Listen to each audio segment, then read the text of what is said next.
Hi, TinyGeek here. This is the continuation of last week's Doki Doki Literature Club video. If you have not seen that one yet, I highly recommend you watch that first and then come back to this one. I'm also going to give you guys a little bit of a warning because I do talk about self-harm and depression, so viewer discretion is advised. Who should I share my poem to first? I want to do Sayori last because I love Sayori. Natsuki! Well, it's not really any worse than your last one. But I can't really say it's any better either. Whew. Huh? So what? Well, anything that isn't a train wreck, I'll take as a win, so. Plus, I feel like you're probably the most critical. Hey, what makes you... Wait, maybe that was a compliment? Glad to see someone who recognizes my experience. Yeah, sure thing, little Minnie Mouse. Run, keep practicing and maybe you'll be as good as me someday. Someone told me Natsuki is completely missing the point. Come to think of it, this kind of reminds me of Sayori's poem from yesterday. You think so? Yeah, well, I guess if you've been friends with her for so long, you might be able to be on the same wavelength or something. But you never really struck me as her type. Sayori has a type all of a sudden? What's your deal? Well, I don't know, but honestly, how can someone so, fluffy spend so much time with someone like you? Especially she's dragging around a dead weight. That's a little rude, you little tiny piece of shit. It's also a little unnecessary. But think of it this way. If it weren't for me, she would probably just fly away, like letting go of a balloon. So, you could say that we need each other in our own way. Whatever it is, I don't get it. Oh yeah, that's right, because maybe you don't have friends. Okay, I'm really sorry. Hold on, Natsuki, I'm sorry. I apologize on this one. That didn't happen. Scratch it from the records. Oh, yeah, I guess I'm supposed to show you my poem. Here. Okay, we got poem time. Amy likes spiders. You know what I heard about Amy? Amy likes spiders. Icky, wriggly, hairy, ugly spiders. That's why I'm not friends with her. Amy has a cute singing voice. I heard her singing my favorite song. Every time she sang the chorus, my heart would pound to the rhythm of the words. But she likes spiders. That's why I'm not friends with her. One time I hurt my leg really bad. Amy held me up and took me to the nurse. I tried not to let her touch me. She likes spiders, so her hands are probably gross. That's why I'm not friends with her. Amy has a lot of friends.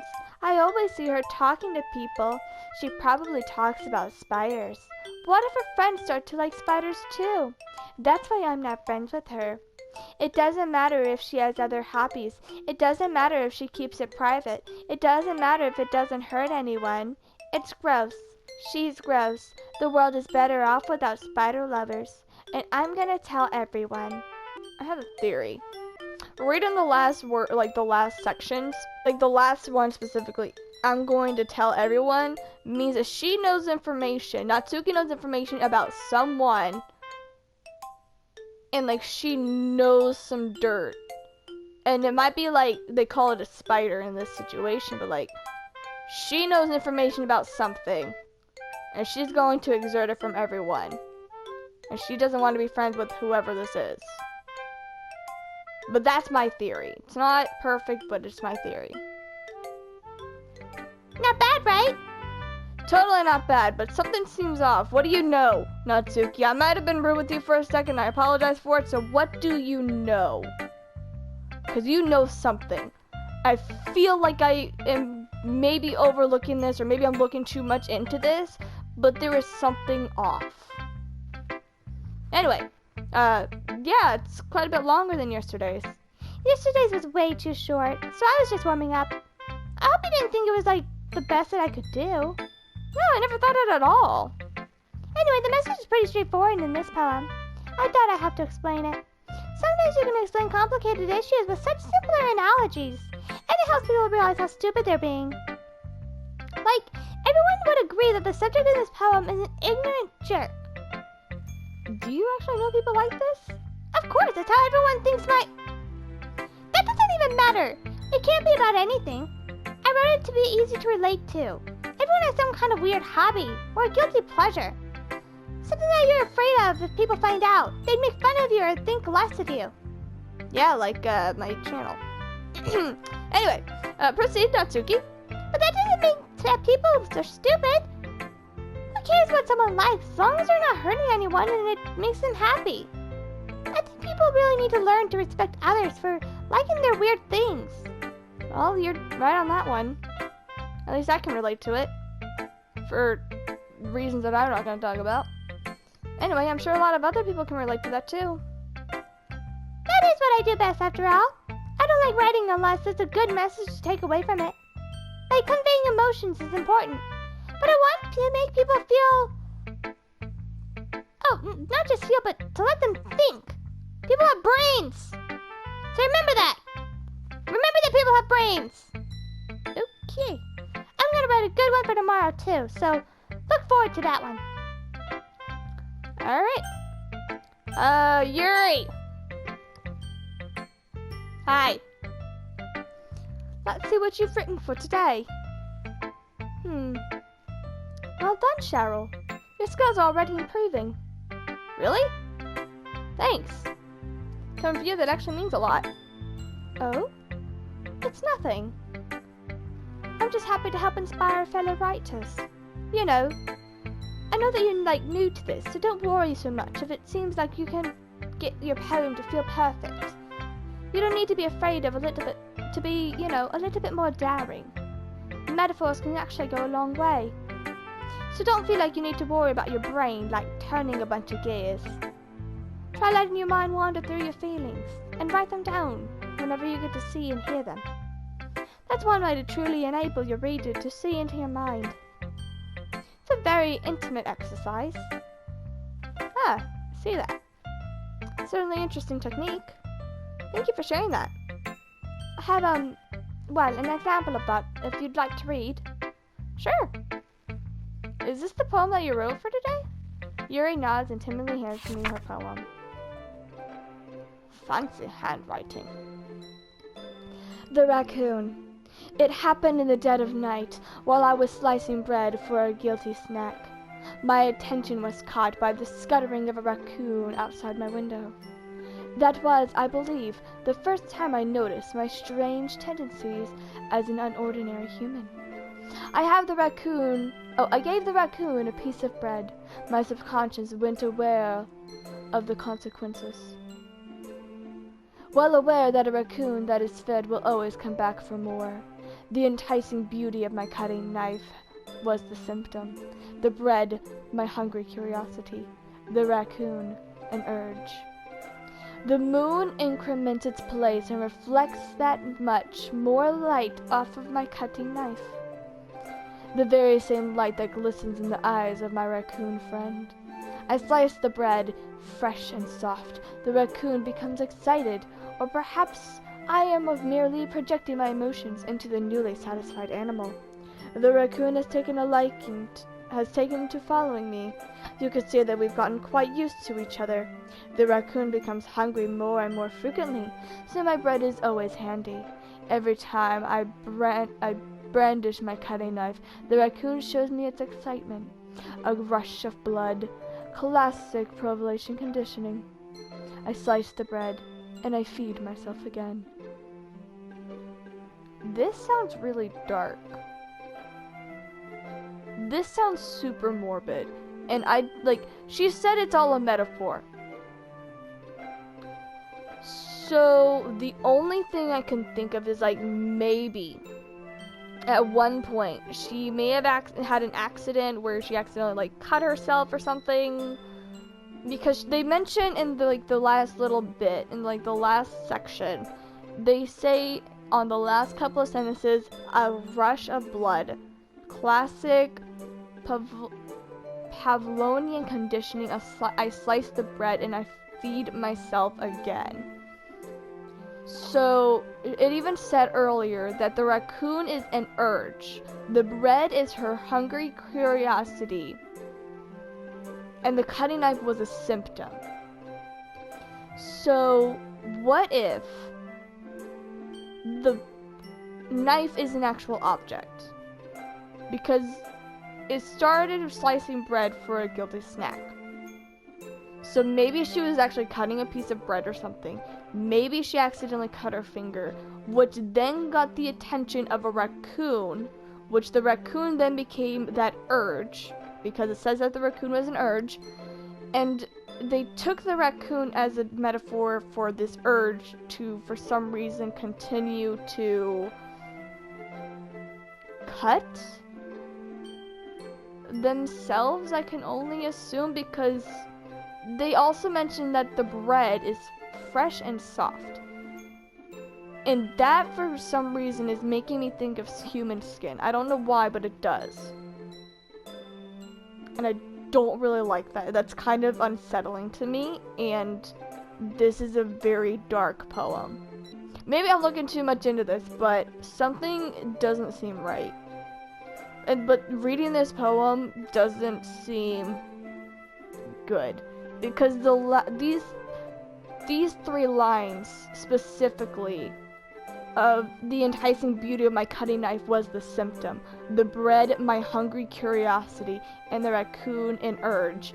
Those lines very much bother me because they are very specific, and those are, like, to me, the key points about what is happening in this poem. And if it's what I think it is, it's very dark. And this is not a healthy mindset to have. But hey, maybe I'm looking too much into this or whatnot, but that's just my theory.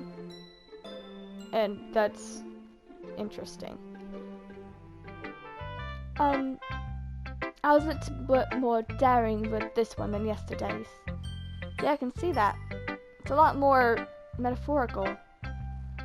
I don't know if it's my fault, but I can't begin to imagine what this poem's about. I have a theory, but I don't know if that's a correct theory. I don't know. Maybe my brain is thinking in the dark world, because poetry can go very dark. But they can also have a lot of meaning, like Natsuki mentioned. So, it kind of just depends. That's right. It's a bit closer to my preferred writing style, actually. Using the poem as a canvas to express vivid imagery and conveying emotions through them. Yeah. If I take it at face value, then I can't even figure out what it's supposed to mean. Well, I think it's something that different people can relate to in their own way. I want to express the way it feels for me to indulge in my more unusual hobbies. It's those sorts of things that I'm usually forced to keep to myself. So I sometimes enjoy writing about them. Ah, that's kind of funny, huh? I think Natsuki also wrote something about that. About someone being ridiculed for a strange interest. Oh? She did. Yeah. She's talking about how it doesn't matter what you're into as long as you're not hurting anybody. She's right. I mean, does she really feel that way? Yeah. She told me herself. Also, it seems like you two have a lot in common. That's interesting. To me, it seems like she's the kind of person who would just make fun of my hobbies. But I suppose it's my fault for judging, isn't it? Please don't tell her that I said that. Don't worry. I have no reason to tell her anything. Alright. Thank you for sharing it with me. After all, if I hadn't learned to embrace my own weirdness, I would probably hate myself. I might be ranting a little bit now. I'm going off on my accent. My apologies. Also, I'm sorry if I'm offending anyone. I'm glad that you're here. You're a good listener. Thanks, Siri. Monica! Hey again, Cheryl. How is the writing going? It's going alright, I guess. I'll take that. As long as it's not going to be bad. I'm happy that you're applying yourself. Maybe you'll end up becoming the masterpiece. I really wouldn't count on that. You never know. Want to share what you wrote for today? Sure, here you go. I give my poem to Monica. Alright. It's pretty good. It makes me think of Sayori, like the other one that you wrote. You two are like the dynamic duo. It's kind of exaggerating it. Yeah, probably. But you do spend a lot of time with her even in this club, don't you? Then again, I don't blame you for being a little shy. I'm not shy. I'm just teasing. I know it takes a bit of time to make friends with everyone, but Yuri and Natsuki are super interesting people, so don't be afraid to give them their share of time. And you can talk to me every now and then too. I'm not like unapproachable or anything, am I? No, it's nothing like that. I'm just trying to get used to being here, I guess, that's all. Yeah. I'm sorry if I was putting pressure on you or something. I really didn't mean it like that. Yeah, don't worry. I'm not totally concerned at all. Anyway, I get what you're saying. Well, alright. But anyway, you want to read my poem now? I like the way this one turned out, so I hope you do too. Alright, sure. Let's take a look.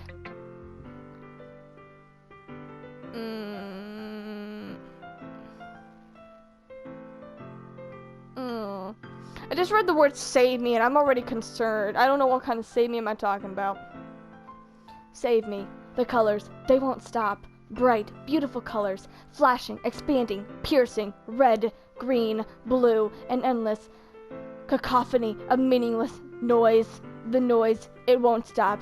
Violent, grating, waveforms, squeaking, screeching, piercing, sine, cosine, tangent, like playing a chalkboard on a turntable, and playing a vinyl on a pizza crust, an endless poem of meaningless. Load me. Save me. Load me. Noise won't stop. Violent grating waveforms. Squeaking, screeching, piercing. Sine, cosine, tangent. Sine, cosine, and tangent are both mathematics. I believe they deal with like geometry. Specifically dealing with triangles. Like playing a chalkboard on a turntable. Like playing a vinyl on a pizza crust. Colors won't stop. Bright, beautiful colors. Flashing, expanding, piercing. Squeaking, screeching, piercing. Red, green, blue. Sine, cosine, tangent. Something... Are these... Is this a code? By chance, red, green, blue could be something. Endless cacophony of meaningless noise. An endless poem of meaningless... Huh. I don't know, something about this doesn't seem right because the load me? That's weird. Save me is also weird, but the load me part is like the weirdest of this. It's weird. Something's off. You've been more abstract than your last one. Ah ha ha ha. I guess it's just the way I write. I'm sorry if you don't like it. I never said I didn't like it. Just a kind of weird that I've never seen this before. I kind of like playing with my space on the paper. Choosing where and how to write your words can totally change the mood of the poem. It's almost like magic. The way I wrote the lines really short makes it feel like they're trying to speak over the noise. I see. Wait. My brain's thinking about Natsuki's poem for a minute. Lots of friends. Kind of people. Sounds like Monica. I think. Because Monica's like the perfect one. And Natsuki wrote a poem about Amy, and Amy's kind of seen as this perfect person. But Natsuki knows something, like knows that Monica likes some type of spider. The spider has to be a metaphor for something. And she's gonna tell everyone about that she likes spiders. Whatever spiders are. So Natsuki knows information about somebody. And it could be someone in this entire thing. It could be... I mean, I don't know if everyone likes Sayori super much, but like they all know Sayori is kind of like the clutch, but she's not the perfect one. I think it might be Monica. So I think Natsuki knows something about Monica. And she wants to expose it. And she's going to expose it. But she wrote it down in the poem. So she... Maybe Natsuki's actually trying to help me. Huh. Anyway, don't mind me, Monica. I totally was not thinking about this stuff out loud. This is totally normal stuff. Anyway, proceed talking. Never mind, I'm gonna keep on talking now. It's still hard for me to tell what it's about. Ah ha ha ha. Sometimes asking what a poem is about isn't the right question. We are not gonna talk. I literally forgot your poem. Oh, right, load me, save me thing. Right. It's kind of weird. A poem can be as abstract as a physical expression of a feeling or a conversation with the reader. So putting it that way, not every poem is about something. Anyway, here's Monica's writing tip of the day. Sometimes you'll find yourself facing a difficult decision. When that happens, don't forget to save your game. What? When that happens, don't forget to save your game. Don't forget to save your game. You never know when you might want to change your mind. Or when something unexpected may happen. Wait, is this tip even about writing?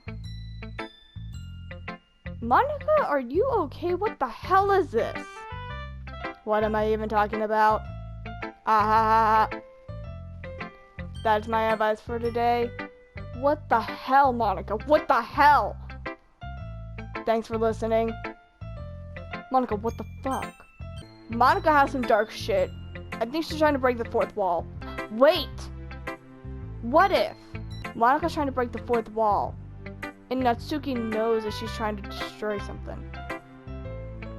Like, maybe Natsuki knows that Monica's trying to break the fourth wall. But if that's the case, wouldn't something happen to Natsuki? Because maybe Natsuki knows information. And maybe if Monica finds out that Natsuki knows some information, maybe she'll go after Natsuki. I don't know how that would happen though, but oh well. Sayori, I have a poem for you. We aren't going to talk about what I was thinking about my possible theory. We're just going to give you the poem. You're going to read it and it's going to be super fun, okay? As long as I play ignorant, hopefully Sayori will be okay. Hey Cheryl, I really love your poems.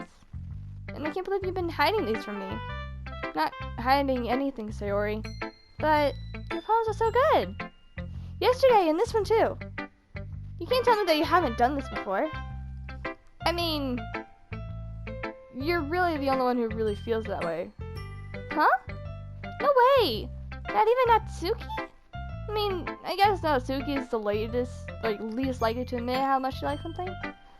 But I don't really think it's that. What do you mean? Well, I guess I'll be honest about it. It's a lot easier to write poems whenever I'm thinking about you. Stop thinking weird things, you dummy. I just mean that you're really expressive, okay? I'm not supposed to write poems about my own stupid life. You know, it's kind of boring. But yet, somehow you make it seem colorful. You make my life have an adventure. Even the little things. Like cooking! Let's not talk about that, okay? You tried to burn down the house. And honestly, I'm no different. Because the first time that I was ever trusted with the stove, I burnt a steak. We don't talk about it. So, yeah. I guess what I'm trying to say, though, is that I feel more feelings, I guess, through you than I can through myself. I kind of have this weird connection. Anyway, it's your fault for getting in my business all the time. Huh? I don't really think I understand. You never understand whenever I try to explain things to you, do you? I pat Sayori's head. Hey! Not a kid, you know. Are you really sure about that? Maybe. Sayori starts fiddling with her pencil between her hands. Hey, Cheryl. Will you give me your poem? I kind of want to keep it. Why? Because, well, it's the first time you've written something for me. Sayori, you completely misunderstood whatever I was talking about. I didn't write this for you. Are you even listening anymore? Well, whatever. I'll give it to you whenever we get home. Really? Snap. Oh, broke my pencil. Suri hastily bends down to pick up the piece of pencil that she dropped. But being inattentive to her surroundings, she bumps right into me. Sorry. It's fine. I'll get it for you. I bend down to pick up the broken pencil. Suri clutches the desk beside her to support herself, knees shaking. I guess I'm a little clumsy today. Just sit down, Sayori. Right. I grab Sayori's arm and help her sit in the desk. Anyway, I haven't read your poem. Oh, right. Sorry, I forgot about that. It's not as good as yours, though. Jeez, don't worry. I'm not, perfect. Besides, I'll like it. Oh, bottles. Okay, I can read this. Bottles. I pop up my scalp like the lid of a cookie jar. It's a secret place where I keep all my dreams. Little balls of sunshine, all rubbing together like a bundle of mittens.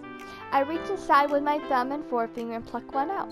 It's warm and tingly, but there's no time to waste. I put it in a bottle to keep it safe, and I put the bottle on the shelf with all the other bottles. Happy thoughts, happy thoughts, happy thoughts in bottles, all in a row. My collection makes me lots of friends. Each bottle of starlight makes me make amends. Sometimes my friend feels a certain way. Down comes a bottle to save the day. Night after night, more dreams. Friend after friend, more bottles. Deeper and deeper my fingers go. Like exploring a dark cave, discovering the secrets hiding in the nooks and crannies. Digging and digging, scraping and scraping. I blow dust off my bottle caps. It doesn't feel like time elapsed. My empty shelf could use some more. My friends look through my locked front door. Finally all done, I open up and in come my friends. And they come in such a hurry. Do they want my bottles that much? I frantically pull them from the shelf, one after another, holding them out with each of my friends, each and every bottle, but every time I let one go, it shatters against the tile between my feet. Happy thoughts, happy thoughts, happy thoughts in shards all over the floor. They were supposed to be for my friends who aren't smiling. They're all shouting, pleading, something, but all I hear is echo, echo, echo, echo, echo, inside my head. Sorry, I went silent for a minute because I was reading this again. Because I want to try to help decipher a little bit of the story in here. And maybe there is like secret lore that is written in expressions and metaphors throughout this entire thing through these poems. So I'm kind of interested in that. So I want to say that like her friends are like a metaphor for like maybe her dark thoughts. Maybe. Friend, more bottles. And like, you're very limited on how many bottles you have, and two, how many dreams and positivity you can pull out. You only have a limited amount of sunshine because it goes from having a lot of sunshine in the beginning to being completely empty. And in the end, the last sentence says inside my head. So my brain is thinking that something about, what's the word I'm looking for? I think the word I'm looking for is like depression or something kind of around that circle, because this seems like very gloomy. Like this this entire little paragraph basically. She opens up the door and all of her friends look through. They all want to have these happy thoughts. I hold them out to each and every friend, each and every bottle. Every time I let one go, it shatters. So something about like she wants to give these quote unquote friends, she wants to help herself get over like this dark, depressing, I want to call it depression. But she wants to help get rid of these negative thoughts, which are her friends, quote unquote. And she wants to give them this beautiful light of a dream or a hope or whatnot. But you're limited on how much hope you have, so it just shatters, and you can't compete with the darkness with that light, I guess. I guess it's a mindset to have in this situation. And the thoughts, the happy thoughts, shatter all over the floor, and they disappear. They were supposed to be for my friends, and the friends aren't smiling, so that means that these are very negative friends. Which means these must be very negative thoughts, negative mindset. and they're all pleading, shouting, and something. And all she hears is echoes inside of her head because maybe her mind was at one point full of all of these happy dreams and all of these balls of sunshine. And it went from being happy and stuff, and over time she just started growing more on the darker end with her mind filling with these friends of just this like sadness or darkness. I don't know. I might be wrong on this one, but in my mindset, like, it seems like she was at one point in her life happy and positive, but over time, like, these quote-unquote friends, which I guess is just a metaphor for, like, maybe depressing state, or her dark state, or, you know, dark mindset, I guess, have taken over her mind instead than her happiness, which is really sad. But I can understand this. Holy crap. Did you actually write this, Sayori? Of course I did! Didn't I tell you yesterday that I was actually gonna write the best poem? Yeah, but... I mean, I didn't expect anything like this, especially coming from someone like you. No offense, Sayori. Monica actually told me a lot. And I've been really in touch with my feelings recently. I can see. It's almost kind of creepy. How is it creepy? Well, maybe because I'm actually not I'm used to seeing you being so cheerful. I don't know, never mind. I'm thinking too hard about it. The point is, it came out good, and you should be proud of it. Oh, thanks. I feel like I was meant to express myself this way, you know? Even helps me understand my own feelings a little bit. Writing's like magic. You gotta be pretty passionate about this, huh? I hope you keep it up. Yeah, writing is actually the best. I'm gonna keep on writing until I die. Don't say that, Sayori. Don't get ahead of yourself. Sayori always had a habit of getting obsessed with something before dropping it no more than a week later. I wonder if this is gonna be one of those times. But seeing the passion in her eye actually made it hard for me to be pessimistic. Okay, everyone, we're all done reading each other's poems, right? I have something extra planned today, so if everyone could please come and sit at the front of the room. Is this about the festival? Well, sort of. Do we really have to do something for the festival? It's not like we can put together anything good in just a few days. We'll just end up embarrassing ourselves instead of getting any new members.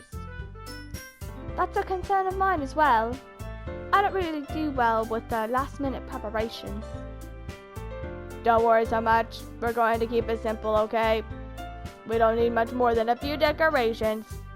Sayori has been working on posters, and I've designed some pamphlets we can give out during the event. Okay, that's great and all. But this doesn't tell us exactly what we're going to be doing for the event. Sorry. I thought you heard about it already. We're going to be performing. Performing? Monica? Yeah, we're going to be having a poetry performance. Each of us are going to choose a poem to recite during the event. But the cool part is we're going to let everyone else come up with and recite poems too. Sayori's putting it all on posters in case anyone wants to prepare ahead of time. Yep. Sayori, who's been coloring a poster, holds it up for us to see. Are you kidding me, Monica? You didn't already start putting those posters up, did you? Well, I did. I have no idea what the hell is happening. Do you really think it's that bad of an idea? Oh, no. It's not a bad idea. But I didn't sign up for this, you know. There is no way I'm going to be performing in front of a group of people like that. I agree with Natsuki. You guys have something in common! That's another thing on the list. Add it! I could never in my life do something like that. Imagining it, Yuri actually shakes her head in fear. Guys? No, Sayori. I understand where they're coming from. Remember that Natsuki and Yuri have never shared their poems with anyone until just a couple days ago. It's a lot to ask of them to recite their poems out loud to a whole room full of people. I guess it's kind of overlooking. I am so sorry. But I still think we should give it our best. We're the only ones responsible for the fate of this club. And if we start the event and each put on a good performance, then it will inspire others to do the same. And the more people who perform, the better we will show everyone that nature is all about. I think you mean literature, Monica? Right, literature. Okay, cool. Yeah, it's about expressing your feelings, being intimate with yourself, finding new horizons, and having fun. That's right. And it's those reasons that we're all in this club today. Don't you want to share it with the others to inspire them to find the same feelings that brought you here in the first place? I know you do. I know you do. I know we all do. If it all takes is standing in front of the room for 2 minutes and reciting a poem, then I know you can do it. I didn't hear a word that you said, Monica. I'm literally going to be honest. I don't know what you said. Natsuki and Yuri remain silent. Sayori looks worried. I guess that leaves me with no choice. I agree. I don't think it's too much to ask. I think that Sayori and Monica have been trying really hard to get a new member. At least we can do is help them out a little. I don't know what's going on. Well, maybe, but... Looks like Natsuki doesn't have any arguments left over. Okay, fine. I guess I'll just do it to get it over with. Alright. Phew. Thanks, Natsuki. What about you, Yuri? This is getting weird. Yuri dejectedly glances around at everyone else's expectant faces. I guess I don't really have much of a choice. That's everyone. You're the best, Yuri. This club is seriously going to be the death of me. Oh gosh. You'll be fine, Yuri. But anyway, let's move on to the main event. I want each of you to choose a poem of yours. We're going to practice reciting them in front of each other. Hold up. Huh? No. I agree with Natsuki on this. No way, Jose. Monica, this is all too sudden. Well, if you can't recite your poem in front of the club, how do you expect to do it in front of strangers? Oh no. Don't worry. I will start off to help people get more comfortable. Can I go next? Ha, of course. Now let's see. I'm going to stop here. We're going to save. And I think I'm just going to end it here. So, have a good night or day depending where you are in the world and all that fun jazz. There is something weird going on here. And I don't know what. But something's not right. And I'm going to leave. If you made it all the way to the end, congratulations. Alright, I'm gonna leave now. Bye.